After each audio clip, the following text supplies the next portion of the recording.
Good morning children, कैसे हैं आप सब। मुझे पूरी उम्मीद है आप लोगों ने इस दीपावली में और भाई दूज में बहुत एंजॉय किया होगा। तो अब पढ़ने की बारी है। So let's begin this class.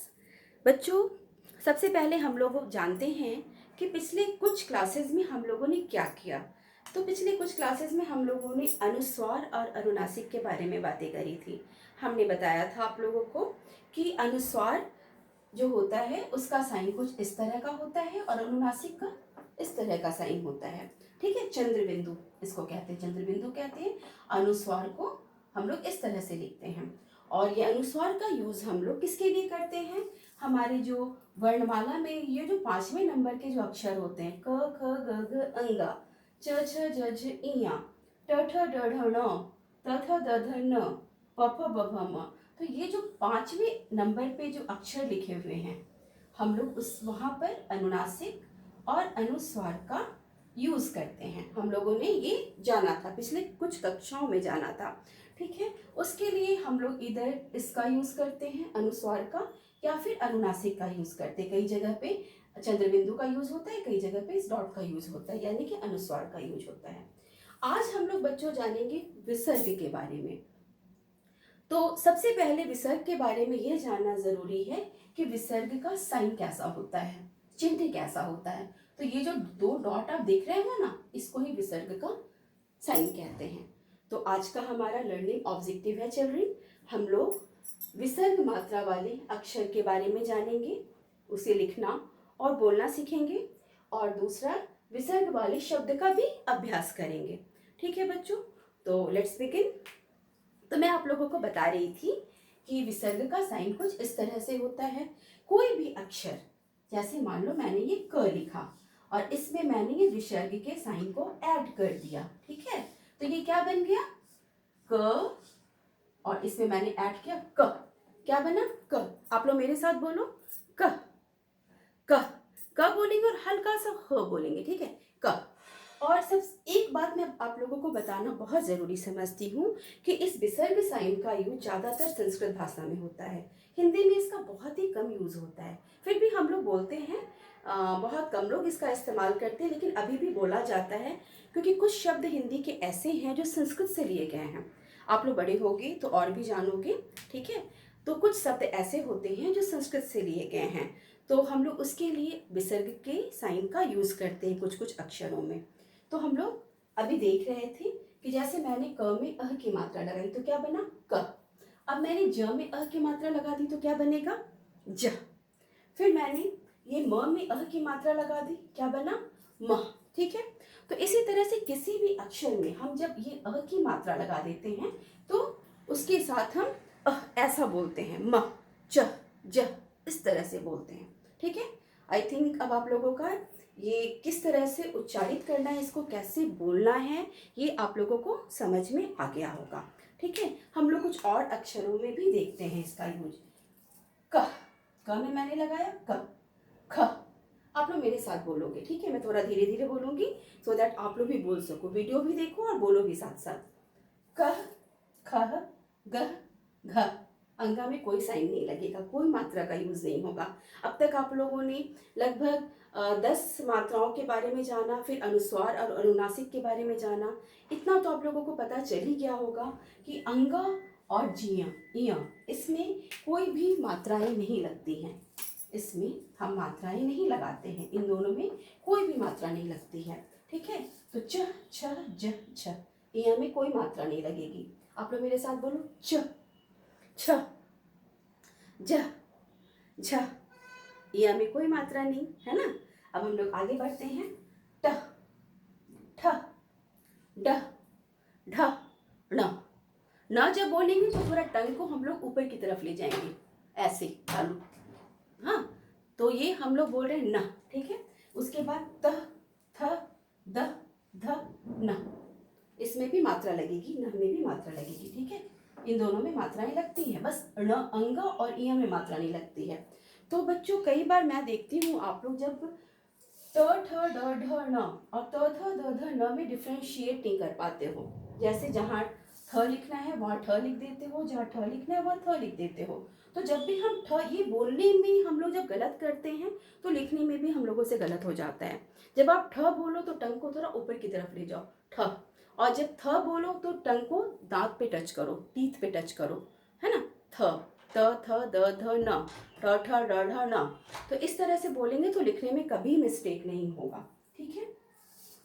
प, फ, ब, भ, म, प, फ, ब, भ, म, य, र, ल, व, श, श, स, ह। तो इस तरह से हम लोगों ने विसर्ग की मात्रा लगाया और अक्षरों को पढ़ा, ठीक है। अब कुछ शब्द देखते हैं जिसमें हम लोग विसर्ग की मात्रा का यूज़ करते हैं। बहुत ही कम शब्द हैं हिंदी में, जो भी शब्द है वो संस्कृत वाले ही शब्द अभी तक चलते आ रहे हैं, तो भी हम लोग देखते हैं, ठीक है। तो जैसे ये देखो बच्चों, ये लिखा है छ, छ लिखा और मैंने अ की मात्रा लगा दी तो क्या बन गया छ। इंग्लिश में ये हो गया 6, इसको हम लोग 6, इंग्लिश में 6 बोलते हैं, हिंदी में 6 बोलते हैं, लेकिन एक्चुअल में ये 6 है, ठीक है। उसके बाद है नमा, नमा मतलब होता है प्रणाम करना, किसी को प्रणाम करना, ठीक है। तो नमा, न लिखा, म में हमने अ की मात्रा लगा दी, विसर्ग की मात्रा लगा दी तो क्या बन गया नमा। उसके बाद पुनः, पु लिखा और न में हमने कौन सी मात्रा लगाई, विसर्ग की मात्रा लगाई। कौन सी मात्रा लगाई, विसर्ग की मात्रा लगाई, तो क्या बन गया पुनः। अब देखो दुख, दुख नहीं बोलते, दुख बोलते हैं। दो बोलने के बाद थोड़ा सा ह उच्चारित करते हैं, दो बोलते हैं और हल्का सा ह बोलते हैं, दुख। तो मैंने दो लिखा, फिर उसमें कौन सी मात्रा लगाया, कौन सी मात्रा लगाया, विसर्ग का मात्रा लगाया, दुख। शनह, स और न के बाद हमने विसर्ग लगा दिया तो क्या बना सनह। देखो न में दो मात्राएं हैं, एक तो ए की मात्रा है और दूसरा क्या है, विसर्ग की मात्रा है, ठीक है। तो सनह। प्राय, प्रा लिखा, फिर य में मैंने फिर हलन सॉरी विसर्ग की मात्रा लगा दी तो क्या बना प्राय। क्रमशः, क्रमशः यानी कि सीक्वेंस, प्राय यानी कि ऑफन, कभी कभार। हम जो करते हैं प्रायः करते हैं, प्रायः ये काम किया जाता है, कभी कभार किया जाता है, ऐसा बोलते हैं, ठीक है। अब पुनः, पुनः मतलब होता है, मैं सभी का अर्थ भी बता दे रही हूँ आप लोग को। 6 तो मैंने बताया, 6 को हम लोग इंग्लिश में सॉरी 6 को हमने इंग्लिश में क्या बोलना है, 6 बोलना है। नमः यानी कि प्रणाम, ठीक है, किसी को प्रणाम करते हैं, रिगार्ड्स देते हैं तो नमः बोलते हैं। उसके बाद पुनः यानी कि रिपीट करना, हम कहते हैं ना री राइट दिस थिंग, रीडू, तो पुनः करना यानी कि पुनः करो, पुनः लिखो, री राइट, पुनः करो, रीडू, तो ये हो गया पुनः। दुख, दुख का मतलब तो पता ही है आप लोगों को, ठीक है। शनह, शनह मतलब होता है धीरे धीरे, ठीक है ना, बहुत ही धीरे धीरे। प्रायः, प्रायः यानी कि ऑफन, कभी कभार। क्रमशः, क्रमशः सीक्वेंस में 1 2 3 4 5 है ना, सीक्वेंस में हम बोल रहे हैं, क ख ग घ अंगा सीक्वेंस में बोल रहे हैं, तो ये क्रम में बोल रहे हैं हम लोग, क के बाद ख ही बोलते हैं। अगर हम लोग सिर्फ अक्षर पढ़ते हैं तो ख के बाद ग आता है, ग के बाद घ आता है, तो ये क्या क्रम से लिखा हुआ है, यानी कि सही सीक्वेंस में लिखा हुआ है, तो ये हो गया क्रमशः। अतः, अतः मतलब बिकॉज, इसलिए बोलते हैं ना, इसलिए मैंने ये काम किया, अतः मैंने ये काम किया, संस्कृत में अतः होता है, हिंदी में भी अतः का यूज़ करते हैं। स्वतः यानी कि ऑटोमेटिकली, खुद से हो जाना कोई चीज़, स्व मतलब खुद से हो जाना, तो ये हो गया स्वतः। तो आप लोगों को मैंने ये कुछ शब्द बताए विसर्ग वाले चिन्ह के साथ, और साथ ही साथ उसका मीनिंग भी बताया। अगर आप लोगों को मीनिंग समझ में नहीं आया या कुछ प्रॉब्लम है तो आप लोग वीडियो को दोबारा देखना, और फिर भी कोई प्रॉब्लम हो तो मुझे फ़ोन कर सकते हो आप लोग, मैं अवेलेबल हूँ, ठीक है। उसके बाद फिर ये हम लोगों ने अक्षर पढ़ा, ये शब्द पढ़ा, सेंटेंस हम लोग नेक्स्ट क्लास में करेंगे बच्चों, लेकिन थोड़ा सा हम लोग रीडिंग कर लेते हैं सेंटेंस का, आप लोग थोड़ा मेरे साथ बोलोगे, ठीक है। तो पेज नंबर बच्चों 34 आप लोग निकालेंगे, और हम लोग जो नीचे कुछ सेंटेंसेस दिए हुए हैं, ये बच्चा है, ये सोकर अभी उठा है, तो उसे बोला जा रहा है प्रातः काल 6 बजे उठो। आप लोग बोलो मेरे साथ, आप लोग पेंसिल वहीं पे रखना जहाँ पे ये शब्द पढ़ रहे हो, प्रातः काल 6 बजे उठो, प्रातः काल 6 बजे उठो। यहाँ पे प्रातः में विसर्ग का साइन है और 6 में विसर्ग का साइन है। दूसरा सेंटेंस है जो पिंक कलर से लिखा हुआ है, ये बच्चा पढ़ रहा है, यानी कि इसको बोला जा रहा है अपना पाठ फिर से पढ़ो। तो फिर से बोलने के लिए पुनः का यूज किया गया है।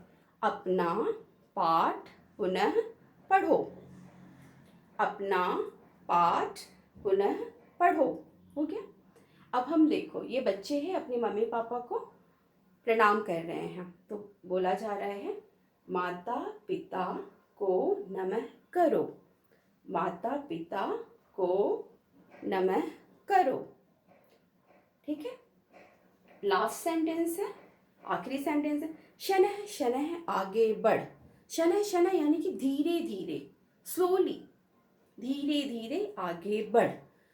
तो बच्चों हम लोगों ने ये कुछ सेंटेंसेस भी पढ़े, लिखने का काम हम लोग नेक्स्ट क्लास में करेंगे। Okay children, that's all for today's class. मैं पहले बता देती हूँ कि आज आप लोगों ने क्या सीखा। आप लोगों ने अक्षर में विसर्ग का मात्रा लगाया, कुछ शब्द देखे विसर्ग मात्रा वाले, और कुछ सेंटेंस छोटे छोटे पढ़े। ठीक है। आप लोगों को मैं गूगल क्लासरूम में कुछ होमवर्क दे दूँगी। एक पेज का होमवर्क है, पेज नंबर 100 आप लोग कर लेना। ठीक है। पेज नंबर 100 है, वो मैंने गूगल क्लासरूम में अपलोड किया है, उसे आप लोग कंप्लीट कर लेना। Okay children, that's all for today's class. Have a nice day. Thank you very much children.